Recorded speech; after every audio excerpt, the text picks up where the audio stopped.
Kajing kami ya ki kot kisla na ka Bynta ka Ilekshon MDC Ri-Bhoi district ka banlong ha ka Ri-Bhoi terik urempang ladap ban penbit penbiang lut ha ka ba Ri-Bhoi Ngut ki Kyrtong na ki santali ki constituency ki lalong ki babit banyakun ha ka ni ka election am shimladon kajing sha kentat ya ki kot kisla da ka ba pentikna ba manla u Kyrtong ulalong u balakre banyakun ya ka election sha ka KHASI kinong kershan jong ki seng san perthei ki la lumlang ha ka office jong u deputy commissioner hanong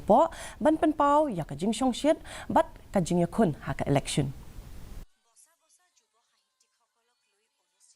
ha umsning constituency nadan mga ba edi kum gikhun samlarang ba jong ko umsning tengiwan syakmat ban terwayo pat ba nidon mangi arngut gikhun taption rang kiban mi syakmat ban kit ban tenrong ya ka kya ka shon jong pat ba dengan soban kerpat ya ko umsning constituency hangning idon arngut ayangi kala pagin syakri ladam dei ba edi ba roki ladam dei ba roki ro ba edi ni angnut ban syakri kum gikhun samla jong kadong Ri-Bhoi ni kwa ban pasyat la ni bengi kwa ban kerpat ye kinong tebot jong ko umsning constituency balai PMI no ya ki Pynskhem. Pynskhem Pynskhem nomor ubelakha po umsning.